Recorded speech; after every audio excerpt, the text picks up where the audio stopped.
अम्मा बाद। सदर मोहतरम, उलमाए किराम, असातिज़ा व मुअल्लिमात, मेहमानान इज़ाम और अज़ीज़ सहेलियों, अस्सलामु अलैकुम व रहमतुल्लाहि व बरकातुहू। मेरी खुशकिस्मती है कि मैं आलम इस्लाम की एक मायानाश शख्सियत और अक्ल जदीद के इमाम अल्लामा शिबली नौमानी को खराज अक़ीदत पेश कर रही हूँ। हज़रात, हमारे मुंतज़मीन का शुक्रिया कि उन्होंने हमें फ़िक्री परवाज़ और ज़हनी बुलंदी अता करने के लिए एक तहक़ीक़ी बज़्म तारीख़ इस्लाम के अज़ीम मुसन्निफ़ व मुअर्रिख़ और बेमिसाल सीरत निगार अल्लामा शिबली नौमानी अलैहिर्रहमा की तरफ मंसूब की। मैं इस मुनासिबत से अल्लामा की ज़िंदगी के कुछ पहलू आप हज़रात के सामने पेश करूँगी।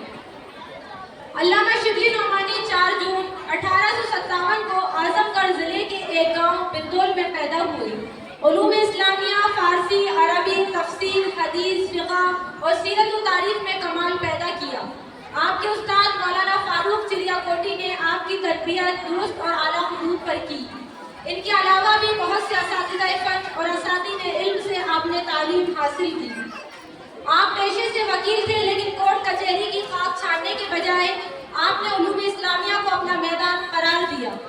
आप अलीगढ़ में फ़ारसी और अरबी के उस्ताद बने, जहाँ सर सैयद और प्रोफेसर आर्नल्ड से क़ुर्ब रहा, लेकिन आप अलीगढ़ की फ़िक्री फ़िज़ा से मायूस ही रहे। प्रोफेसर आर्नल्ड के साथ तुर्की का सफ़र भी किया, जहाँ आपका आइन जवानी में बड़ा काबिल रश्क इस्तक़बाल किया गया और सुल्तान अब्दुल हमीद सानी से तमगा हासिल किया।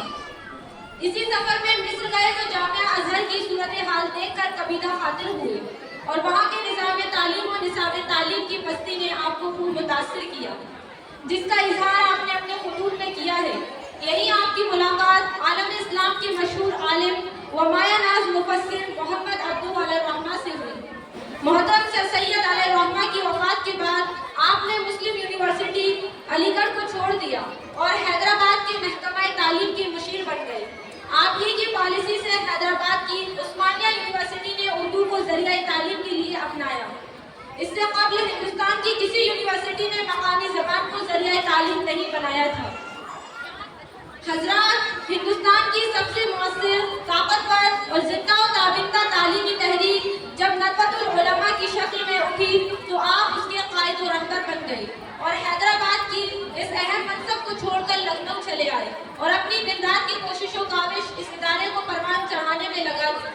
सिर्फ 5 साल आप नदवे में रहे, लेकिन इन 5 सालों में नदवे को दौरे अव्वल के बगदाद व गन्नाता के लिए बाइस रश्क बना दिया। एक नौजवान आलिम दीन लिखते हैं, इस तहरीक की अज्जाए तरकीबी को जिस शख्स की सबसे ज़्यादा फ़िक्री क़ुव्वत हासिल हुई वो जदीद बर्रे सग़ीरी अक़ल का बुनियादी पत्थर रखने वाला शिबली नौमानी है।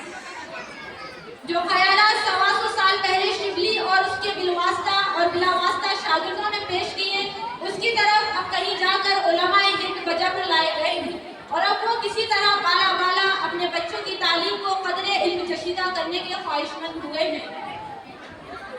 आप नए निसाब तालीम के पुरज़ोर हामी थे। क़दीम निसाब तालीम जिसमें अरस्तू की सड़ी हुई लाश का ऑपरेशन किया जा रहा था और अफलातून के पोसीदा और मुर्दा नज़रिया तलबा के जहन में उतारे जा रहे थे, तो आप कौम के लिए कातिल समझते थे।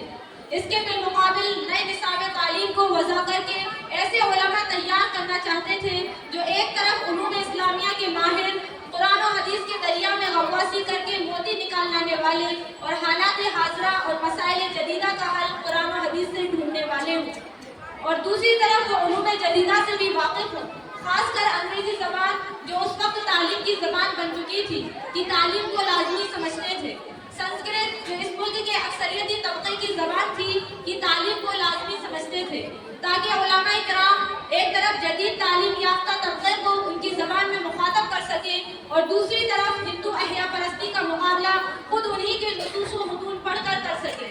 लेकिन उस वक्त के रिवायती उलमा ने शिबली की इस्लाहात को तहरीफात समझा, यहाँ तक कि इस सूरत हाल ने निज़ा की शक्ल इख्तियार की तो आप नदवा छोड़कर अपने आबाई वतन आज़मगढ़ पहुँच गए, जहाँ आपने मुस्तशरिकीन को जवाब देने और इल्मी और तहक़ीक़ी काम अंजाम देने के लिए मुसन्निफ़ीन और उलमा की तरबियत का एक मरकज़ दारुल मुसन्निफ़ीन कायम किया। इसके लिए अपने आबाई मकान और आम के बागीचे को वक्फ कर दिया और यहाँ ऐसे उलमा तैयार किए जिन्होंने मुस्तशरिकीन को जवाबात दिए और इस्लाम की बेमिसाल खिदमत अंजाम حضرات، شبلی نعمانی نے بہت سی کتابیں تصنیف کی، ان میں مشہور یہ ہیں: الفاروق، سمانح مولانا روم، علم الکلام، المامون، موازنہ کبیر و انیس، شیخ العجم، مقالات شبلی، سیرت النعمان، سیرت النبی صلی اللہ علیہ وسلم، الغزالی، سفر نامہ روم و مصر و شام وغیرہ۔ آپ کی ان کتابوں میں سب سے لائق قدر تصنیف سیرت النبی ہے، جسے آپ نے آخری عمر میں لکھا۔ آپ خود اس کتاب کو اپنا ذریعہ نجات سمجھتے تھے۔ اس سلسلے میں ایک شعر میں کہتے ہیں: عرب کی عجم کی مدح کی، عباسیوں کی داستان لکھی، مجھے چندے مقیم آستانے غیر ہونا تھا، مگر اب لکھ رہا ہوں سیرت پیغمبر خاتم، خدا کا شکر ہے یوں خاتمہ بالخیر ہونا تھا۔ آپ کی تصانیف پر الگ الگ تبصرہ کریں تو سینکڑوں نہیں ہزاروں صفحات ضیاء کیے جا سکتے ہیں۔ مختصر یہ کہ آپ ایک شخص نہیں، شخصیت، فرد نہیں، جماعت، اور صرف تاریخ نگار نہیں، تاریخ ساز تھے۔ وہ ایک سرسد سودا کے مصداق تھے۔ کہنے والے نے سچ کہا کہ ان کی سب سے بڑی خوبی یہ نہیں ہے کہ وہ شبلی تھے، بلکہ ان کی اصل خوبی یہ ہے کہ وہ شبلی گر تھے۔ سامعات و سامعین، ہم اپنی گفتگو ایک نوجوان عالم دین اور کالم نگار مفتی آصف انصار ندوی کی اس البیلی تحریر پر ختم کرتے ہیں۔ دارالعلوم ندوۃ العلماء لکھنؤ، دارالمصنفین اعظم گڑھ اور مدرسۃ الاصلاح سرائے میر کے حوالے سے شبلی نے جدید بر صغیر کے دینی عقل کی امامت کی۔ شبلی کے نقوش پاک کو چھوئے بغیر بر صغیر کے مسلمانوں کے شعور کی کوئی راہ کھلتی نہیں ہے، بلکہ کلام مباحث کو علم کلام اور الکلام کے حوالے سے عالمی سطح پر جدید رجحان دینے کا کام شبلی سے ہی ہوا۔ عقائد میں الہیات کے مباحث کے علاوہ اخلاق وغیرہ کو شامل کرنا شبلی کا ہی کارنامہ ہے۔ شبلی نے براہ راست اور بالواسطہ غیر منقسم اور منقسم ہندوستان کے استادی کا منصب تاحال سنبھال رکھا ہے۔ عہد اخیر میں بر صغیر کے دل کو سب سے زیادہ حضرت تھانوی نے فتح کیا اور عقل پر تمام تسلط شبلی کا ہے۔ بر صغیر کا یہ البیلا واقعہ 18 نومبر 1914 کو اپنی عقل اور اپنے علم و فکر سمیت اپنے خدا کے پاس گیا۔ وہ شبلی جو ایک منطقی اور فلسفیانہ دماغ رکھتا تھا، اس کے پاس اسلام اور مسلمانوں کے لیے دھڑکنے والا ایک دل بھی تھا۔ شاہجہاں پور کے واقعہ ارتداد کے وقت طلباء ندوہ سے جو باتیں کی، وہ شبلی کے ایاغ دل میں کھچی شراب کی تیزی کا پتہ دیتی ہیں۔ شبلی نے تحقیق اور جذب و مستی کے جس قلم سے سیرت النبی لکھنی شروع کی، وہ ان کے دل زار زار بھی غماز ہیں۔ شبلی کا دل ہیرے کا تھا، مگر اس کی عقل کی شہرت نے اس کے دل کے جلووں کو رونق بزم نامزد کیا۔